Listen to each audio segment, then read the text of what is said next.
O Serviço Cristão, capítulo 25. O Espírito Santo.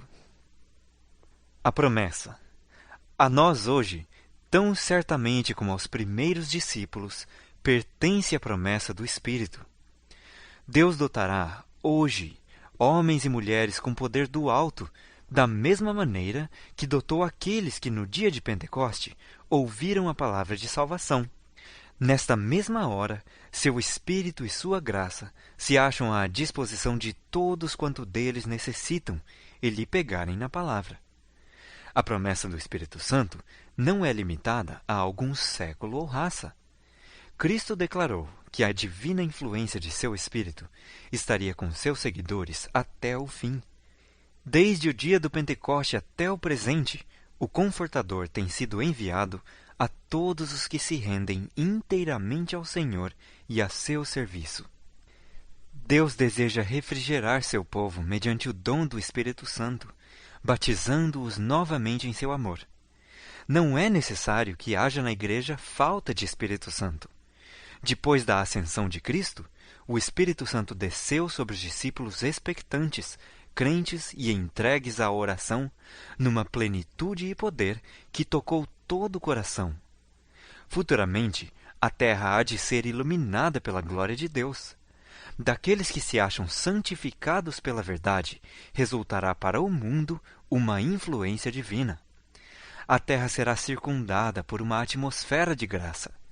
O Espírito Santo tem de operar no coração humano, tomando as coisas de Deus e revelando-as aos homens.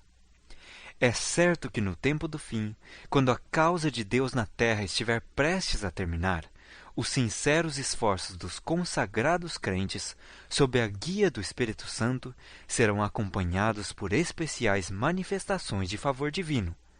Sob a figura das chuvas temporã e serôdia, que caem nas terras orientais ao tempo da semeadura e da colheita, os profetas hebreus predisseram a dotação de graça espiritual em medida extraordinária à Igreja de Deus. O derramamento do Espírito nos dias dos apóstolos foi o começo da primeira chuva, ou temporã, e glorioso foi o resultado. Até ao fim do tempo, a presença do Espírito deve ser encontrada com a verdadeira Igreja. O derramamento do Espírito nos dias dos apóstolos foi a chuva temporã, e glorioso foi o resultado. A chuva serôdia será mais abundante, porém. Qual é a promessa para os que vivem nos últimos dias? Voltai à fortaleza, ó presos de esperança. Também hoje vos anuncio que vos recompensarei em dobro. Zacarias 9:12. Pedi ao Senhor chuva no tempo da chuva serôdia. O Senhor, que faz os relâmpagos, lhes dará chuveiro de água e erva no campo a cada um. Zacarias 10:1. A boa vontade de Deus em conceder. O Senhor está mais disposto a dar o Espírito Santo àqueles que o servem do que os pais a dar boas dádivas a seus filhos.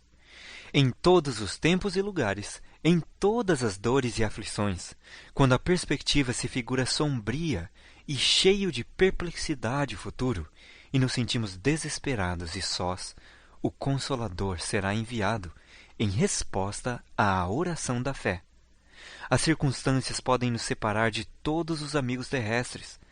Nenhuma, porém, nem mesmo a distância, nos pode separar do celeste Consolador. Onde quer que estejamos, aonde quer que vamos, ele se encontra sempre à nossa direita, para apoiar, suster, erguer e animar.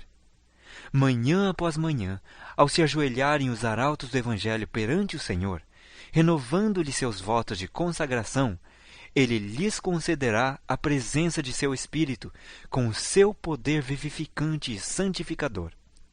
Ao saírem para seus deveres diários, têm eles a certeza de que a invisível atuação do Espírito Santo os habilita a serem cooperadores de Deus. 1 Coríntios 3:9. Vivemos no tempo do poder do Espírito Santo.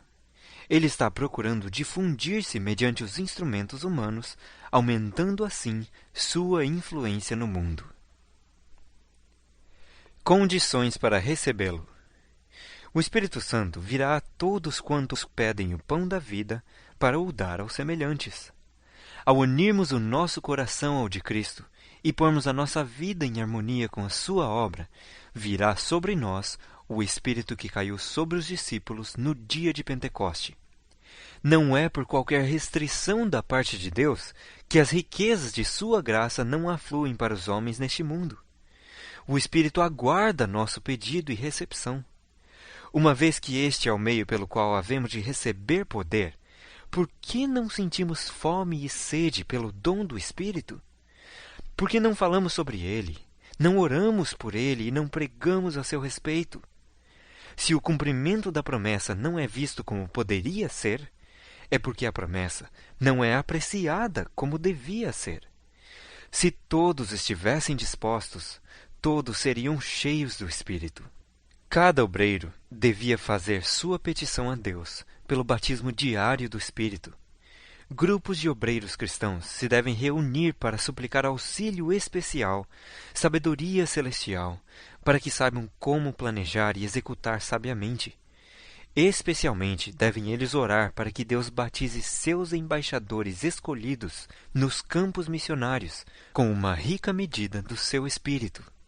Ponham de parte os cristãos toda a dissensão e entreguem-se a Deus para a salvação dos perdidos.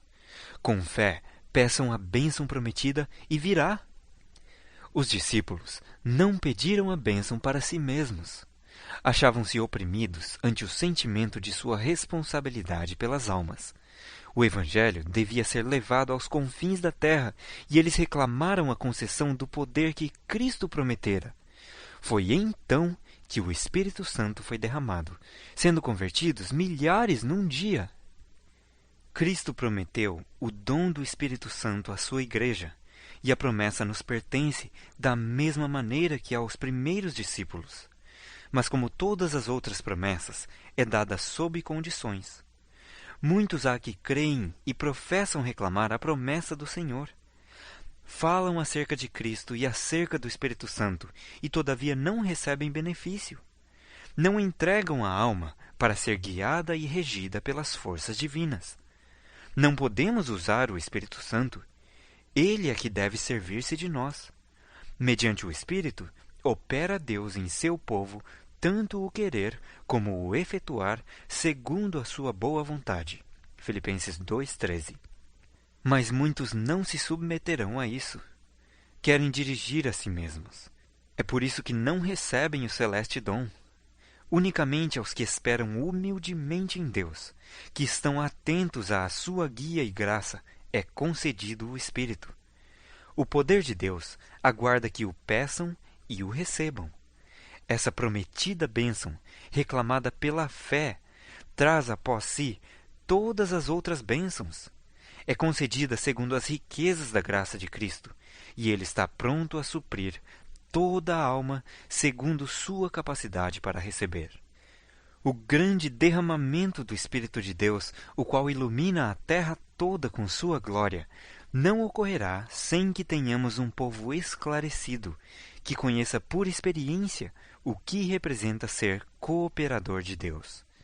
Quando tivermos uma consagração completa de todo o coração ao serviço de Cristo, Deus reconhecerá esse fato mediante um derramamento sem medida de seu Espírito, mas isso não acontecerá enquanto a maior parte dos membros da Igreja não forem cooperadores de Deus. Requisitos essenciais ao êxito. A presença do Espírito com os obreiros de Deus dará à proclamação da verdade um poder que nem toda a honra ou glória do mundo dariam. Deus não nos pede que façamos a obra que se acha perante nós em nossas próprias forças. Ele providenciou assistência divina para todas as emergências, para as quais não sejam suficientes nossos recursos humanos. Ele nos outorga o Espírito Santo para ajudar em todo o aperto, para fortalecer nossa esperança e certeza, para iluminar nossa mente e purificar nosso coração. Depois da descida do Espírito Santo, os discípulos sentiram tanto amor por ele Cristo e por aqueles por quem ele morreu, que corações se comoveram pelas palavras que falaram e pelas orações que fizeram. Falaram no poder do Espírito, e sob a influência desse poder, milhares se converteram. Não há limites à utilidade daquele que, pondo de parte o eu, abre margem para a operação do Espírito Santo em seu coração e vive uma vida inteiramente consagrada a Deus. Qual foi o resultado do derramamento do Espírito no dia de Pentecoste? As alegres novas de um Salvador ressuscitado foram levadas aos confins do mundo conhecido. Mediante seus labores, foram acrescentados à Igreja homens escolhidos, os quais, recebendo a palavra de vida, consagraram a existência à obra de levar a outros a esperança que lhes enchera o coração de paz e alegria. Centenas proclamaram a mensagem: "O reino de Deus está próximo", Marcos 1,15. Eles não podiam ser restringidos ou intimidados por ameaças. O Senhor falava por seu intermédio, e aonde quer que iam, os doentes eram curados, e aos pobres era dado ouvir o Evangelho. Tão poderosamente pôde Deus operar, quando os homens se entregam à direção de seu Espírito. O Espírito Santo é o sopro da vida espiritual na alma. A comunicação do Espírito é a transmissão da vida de Cristo. Reveste o que o recebe com os atributos de Cristo. Unicamente os que são assim ensinados por Deus, os que possuem a operação interior do Espírito e em cuja vida se manifesta a vida de Cristo, devem se colocar como homens representativos para servir em favor da Igreja. Logo ocorrerão mudanças peculiares e rápidas, e o povo de Deus será revestido do Espírito Santo, de forma que, com sabedoria celeste, enfrente as emergências desta época e neutralize ao máximo possível a influência desmoralizadora do mundo. Se a Igreja não estiver dormindo, se os seguidores de Cristo vigiarem e orarem, poderão possuir entendimento para compreender e avaliar as tramas do inimigo. Promessa não apreciada. Cristo declarou que a divina influência do Espírito deveria estar com seus seguidores até ao fim. Mas essa promessa não é devidamente apreciada, e, portanto, também não a vemos cumprir-se na medida em que a poderíamos ver. A promessa do Espírito é assunto em que pouco se pensa, e o resultado é o que é de esperar: aridez, trevas, decadência e morte espirituais. Assuntos de menor importância ocupam a atenção, e o poder divino que é necessário ao desenvolvimento e prosperidade da Igreja, e que traria após si todas as outras bênçãos, esse falta, conquanto oferecido em sua infinita plenitude. Alguns aguardam ociosamente o refrigério. Por outro lado, há alguns que, em vez de aproveitar sabiamente as oportunidades presentes, estão indolentemente esperando por alguma ocasião especial de refrigério espiritual, pelo qual suas habilidades para iluminar outros sejam grandemente aumentadas.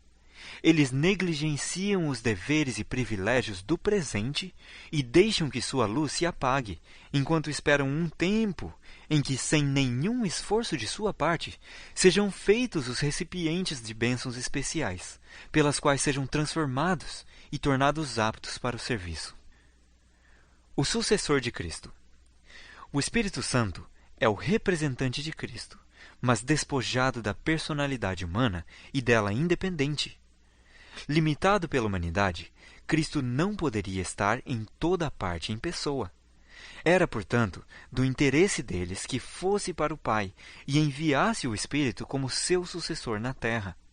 Ninguém poderia ter, então, vantagem devido à sua situação ou seu contato pessoal com Cristo. Pelo Espírito, o Salvador seria acessível a todos. Nesse sentido, estaria mais perto deles do que se não subisse ao alto. O Espírito Santo tem operado desde o princípio. Desde o princípio, tem Deus operado por seu Espírito Santo, mediante agentes humanos, para a realização de seu propósito em benefício da raça caída. Isto se manifestou na vida dos patriarcas. À igreja no deserto, no tempo de Moisés, também deu Deus seu bom Espírito para os ensinar. Neemias 9:20. E nos dias dos apóstolos, ele atuou poderosamente por sua igreja, mediante a instrumentalidade do Espírito Santo. O mesmo poder que susteve os patriarcas, que a Calebe e Josué deu fé e coragem e eficiência à obra da Igreja Apostólica, tem sustido os fiéis filhos de Deus nos séculos sucessivos. Foi mediante o poder do Espírito Santo que, na Idade Escura, os cristãos valdenses ajudaram a preparar o caminho para a Reforma. Foi o mesmo poder que deu êxito aos esforços de nobres homens e mulheres que abriram o caminho para o estabelecimento das modernas missões e para a tradução da Bíblia para as línguas e dialetos de todas as nações e povos. O fim do capítulo 25 do Serviço Cristão.